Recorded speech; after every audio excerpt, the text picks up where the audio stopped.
I want to ask you all. I'm going to Jacob first on this. How good is Vicario in your opinion? Pretty good.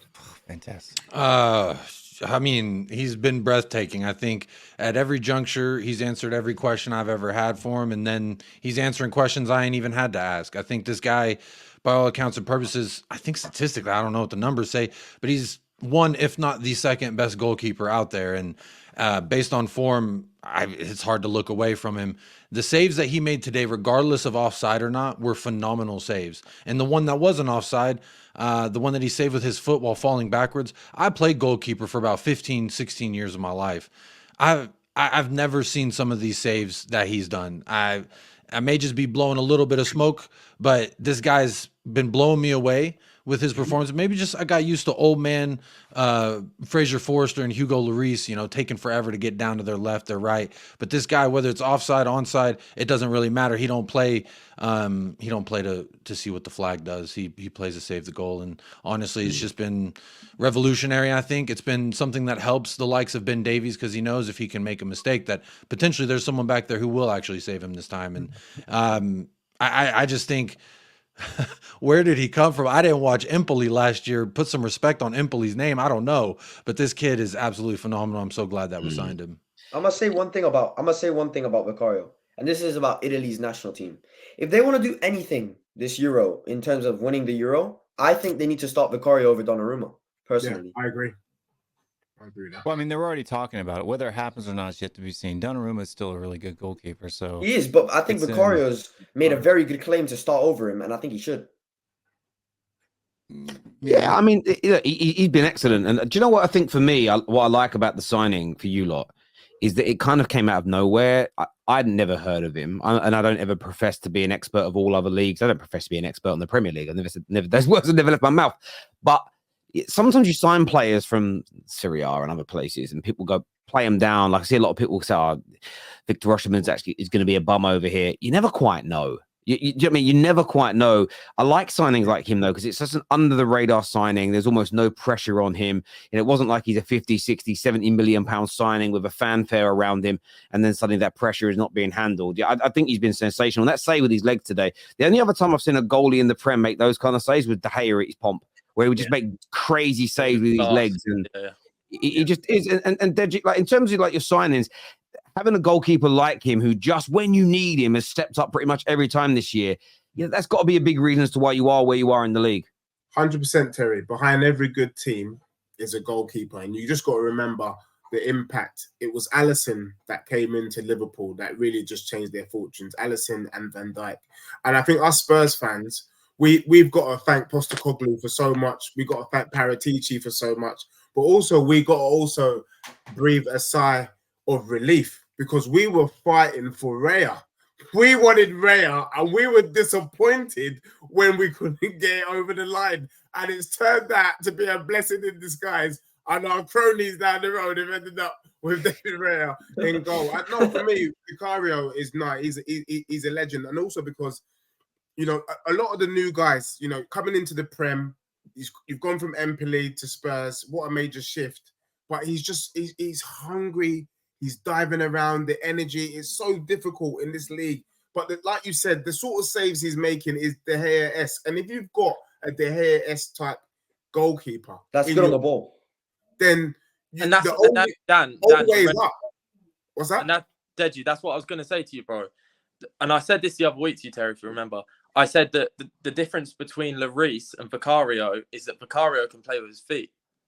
Yeah. And yeah, Vicario is just that he's a modern day. He's a modern day. The problem is with the generations of Hugo Lloris's, De Gea falls into this category. Not that we've improved on him, but they can't do with their feet what modern day teams need to do. And if you look at the way you guys play, Lloris with apps, you'd be losing a lot more. You'd have lost a lot more games if Lloris was your Terry, we've kept more clean sheets than Arsenal, Liverpool, and City. We have kept more clean sheets than Arsenal, Liverpool, and City. Yeah, and it also has to do with the improvement at centre back with Mickey van der Ven. But Vicario, the thing I noticed about Vicario straight away when we signed him is that mentality he has. The first interview that he's ever done for Tottenham, he said, "I would have signed in blood if I had to." Those were the answer to his first question at Tottenham. Yeah, I remember that. And when you say, Terry, that he went under the radar as a signing, The guy was standing outside the Tottenham Hotspur Stadium for a Tottenham YouTube video. Tottenham fans walking right around him with Tottenham jerseys on, not knowing who the hell he was. And then one guy, they were playing him like on the video of the stadium, and there was a picture of him while he was standing there. And one guy was walking past him. He's like, "Is that you? Have you just signed for us?" It was generally like people were just walking by him, not knowing who the hell he was. Yeah. And the thing that makes him the difference between like a modern day goalkeeper, like Onana, you say modern day goalkeeper. Not Arsenal. He can Arsenal is play. more than us, right? He can play with his foot, and he can save shots. But You Dan, don't find that anymore. it's like when Edison came to City, if you remember, when Edison first came to City, everyone was like, "Oh my God, we've got a goalkeeper that can play with his feet. It's amazing. Oh my gosh, look at that."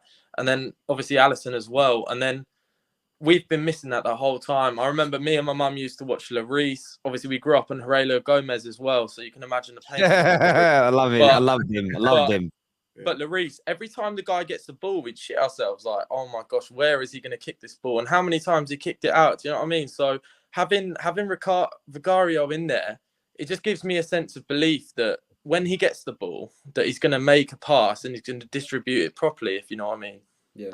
And one thing I want to add as well about Vicario is I feel like as a goalkeeper, sometimes you want them to have goldfish memory in the sense of, I ain't even remember what happened 10, 15 seconds ago because I'm focused right now. Because when you're back there in net and sometimes there's not a lot of action your way, you can sometimes lull a little bit. And what I mean by that is your positional awareness when say you have the ball and your team has it and the opponents have, what you're doing is still very critical to what happens eventually if they do catch, like Nottingham Forest. That's how they beat Villa, catching them on the counter. Now, as a goalkeeper, when you know that you're going to be caught on the counter, I think staying aware and then not getting caught up in the moment as well. I think last week, him showing the tongue to Callum Wilson, I absolutely loved it. And it showed that no matter what the situation, no matter what's going on, he's still him. And that's what you look for in a goalkeeper. It's like, in a very simplistic term, someone said, you kind of want goalkeepers to be a little dumb. And that's not saying that I was dumb and that's why I got put in goalkeeper.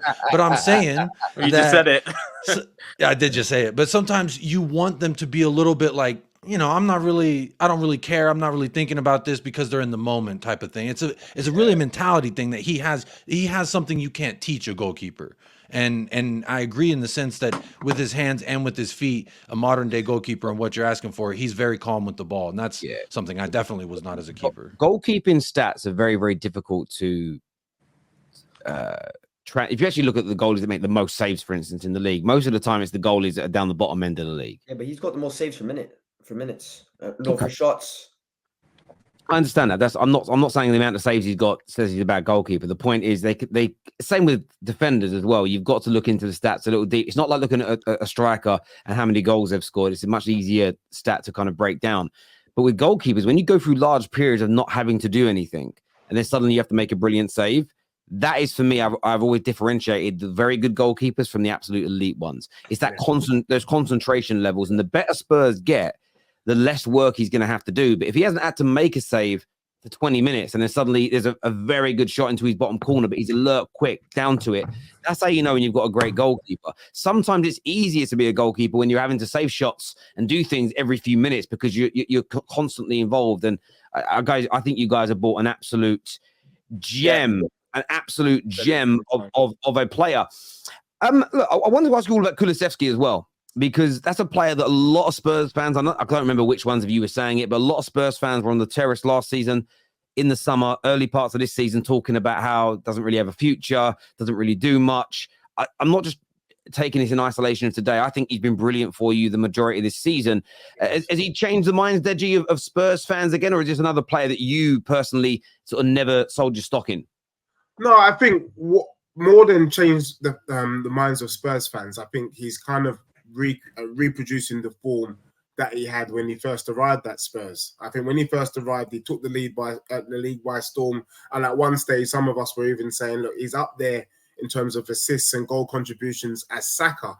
And then there was a fall off. Let's just be real; he fell off for a bit, and we were all scratching our heads at what the hell's going on. This season, I think what's kind of happened, maybe the circumstances has kind of been like a blessing and a curse, but I think maybe he was a little bit bored out on the right wing, because we've started to see Kuluveski come back when he had a stint playing the number 10. When he went in the middle for a bit, for a couple of games, He's just started turning around, started sourcing in the middle of the park. And then you put him back out on the wing, and it's almost like he's found his mojo back. And now he's becoming the Kuluveski that we knew and we thought we had. So he always had it in him. But yes, and the Premier League is what it is. You're playing against top players week in, week out. One of the things I always say is that you've got to try something different. You can't just keep doing the same thing and expect the right results. And Kuluveski, he was becoming predictable. But what he's brought into his game in recent games is that unpredictability about him. That cross today for the first goal, normally he's holding onto the ball a lot longer than that. That was quick shift, bang, into the box, and Spurs 1-0. Those little minute changes is what we needed to see, and it's brilliant. So yeah, I think he's coming back. I think he's cooking. And what I like is the fact that he's not just solely on the right. He is a legit option for the number 10 position. So even if he's struggling out on the wing in the game, we know we can bring him inside and he can do a job. No, he's a quality player, but I'm not gonna lie, I'll put my hand up. I did have doubts, but as long as you're performing and you're doing what you need to do, the doubts are miraculously disappeared. So I'm just glad to see him on form. I still have doubts on him. Yeah, I think him playing on the wing is still not an option. I think for me, I would rather buy another right winger and have him be the backup to James Maddison than put him back out on the right. Because even today when he went out on the right, yeah, he ended up getting a goal late, but still he went missing for large parts of the game. Like Kuluveski's always been great off the ball, defensively, tracking back, doing all the things he does, helping out defensively. He's always really been good at that. Got an engine, can run all day. Never been a problem with that. But his decision making out on that right is still really bad. It's really slow, really bad. He takes a long time to do things, but when he's playing in the middle, he just seems more free. And I've seen young kids do that too. When you take away one side of their game, not being able to go to the right, go to your right-hand side, and that's kind of what you want to do naturally, it takes an aspect of your game away. And he's just a lot more free, a lot more dangerous playing down the middle than he is, because he can go both directions. You don't know. He's so predictable on that right that you know exactly what he's going to do. Will, can I ask you? It was good to see him use his right foot for the goal. Sorry, guys, just quickly. Normally he's just always just heavy on his left foot. Yeah. The fact that he took it on his right quickly, and Spurs fans have been kind of tearing out their hair. Just use your right foot and just cross the ball along the floor. And I think that's why it took Tina Turner by surprise, because he was expecting a cut-in. My guy Matt Turner, I sent him ex-Arsenal keeper. A little check. I sent Matt Turner a little check, and I told him, hey, do us a favor. Will, I was gonna Deji, I did want to my guy Matt speak on that. Like, Kuluveski moving into the middle, what that did, I think, was everything that Will is saying. It opened his eyes that, look, I can do this and I can do that. Whereas putting him on the right, you're forcing him into one or two decisions. Either you're going to beat the man around him with some speed, or you're going to cut in and try and beat him that way. And that's really the only option he had, because we know he ain't going to stretch the pitch. But when you put him inside, what that does is it opens his eyes into, now I have three options in this direction. I have three options in this direction. Go back. Yeah, and it opens. Right?